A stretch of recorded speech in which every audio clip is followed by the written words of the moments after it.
Hello കൂട്ടുകാരെ, ഇത് മാങ്ങാച്ചാറാണെന്ന് തോന്നുന്നവർക്ക് പറയാട്ടോ, ഇത് മാങ്ങാച്ചാറല്ല, ഇത് മാങ്ങാച്ചാറ് പോലെ തന്നെ ഇരിക്കുന്ന ഒരു മാങ്ങാക്കൂട്ടനാണ് കേട്ടോ. അപ്പോൾ അതെങ്ങനെയാണ് തയ്യാറാക്കുന്നത് കണ്ടാൽ നേരെ വീഡിയോയിലേക്ക് പോകാം.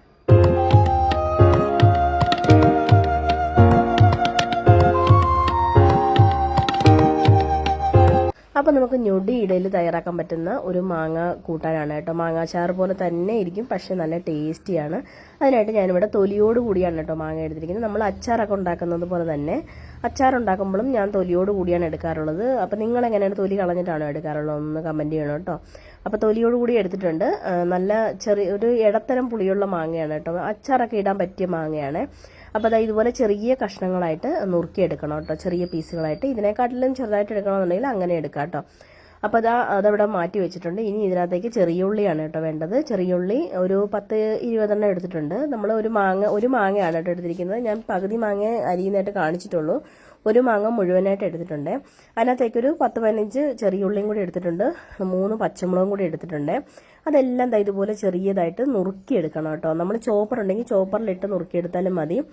അതിനുശേഷം പച്ചമുളകും അതുപോലെ തന്നെ വട്ടത്തിൽ അരിഞ്ഞെടുക്കണം. നമ്മൾ ഈ ഉള്ളി ചേർക്കുന്നത് കൊണ്ട് തന്നെ ഇത് ഒരു ദിവസത്തേക്ക് ഉപയോഗിക്കാൻ പറ്റത്തുള്ളൂ. നമുക്ക് പെട്ടെന്ന് തയ്യാറാക്കാൻ പറ്റിയെടുക്കുന്ന ഒരു അച്ചാറ് പോലെ തന്നെ ഇരിക്കുന്ന ഒരു സാധനമാണ് കേട്ടോ. ഇതിനെന്താ പേരെന്നൊന്നും എനിക്കറിയത്തില്ല. ഞങ്ങളിത് പെട്ടെന്ന് സൈഡ് ഡിഷായിട്ട് ഉണ്ടാക്കിയെടുക്കുന്ന ഒരു സാധനം കേട്ടോ, അച്ചാറിന് പകരം. അപ്പോൾ നമ്മൾ ഉള്ളിയും പച്ചമുളകും മാങ്ങ ഇട്ട് കൊടുത്തിട്ടുണ്ട്. അതിനകത്തേക്ക് ഒരു 1/2 ടീസ്പൂൺ വിനാഗിരി ചേർത്ത് കൊടുക്കുന്നുണ്ട്, ഉപ്പ് ചേർത്ത് കൊടുക്കുന്നുണ്ട് ആവശ്യത്തിന്. പിന്നെ 1 ടീസ്പൂൺ കാശ്മീരി മുളക് പൊടി ചേർത്ത് കൊടുക്കുന്നുണ്ട്. പിന്നെ ഒരു 2 ടീസ്പൂൺ പച്ച വെളിച്ചെണ്ണയും കൂടി ചേർത്ത് കൊടുത്തതിന് ശേഷം നല്ലതുപോലെ നമ്മളൊന്ന് കൈകൊണ്ട് മിക്സ് ചെയ്തെടുക്കണം കേട്ടോ. നമ്മൾ കൈകൊണ്ട് തന്നെ മിക്സ് ചെയ്തെടുത്താലേ അത്ര കറക്റ്റ് ടേസ്റ്റിൽ കിട്ടത്തുള്ളൂ. ഇപ്പം നമ്മൾ ഉപ്പും മുളകൊക്കെ ഇടിച്ചെടുക്കുന്ന നമ്മൾ തന്നെ കൈകൊണ്ട് നല്ലപോലെ മിക്സാക്കി എടുക്കുമ്പോൾ നമ്മുടെ മാങ്ങയൊക്കെ ഒന്ന് നല്ല സോഫ്റ്റ് ആയിട്ട് വരും കേട്ടോ.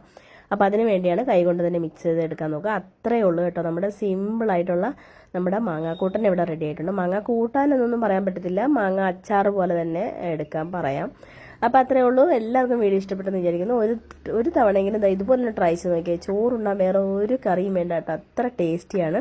അപ്പോൾ ട്രൈ ചെയ്ത് നോക്കിയിട്ട് ഫീഡ്ബാക്ക് ഇടാൻ മറക്കരുത് കേട്ടോ. അപ്പോൾ പുതിയൊരു വീഡിയോ ആയിട്ട് വരുന്നവരെ thanks for watching. Thank you, by.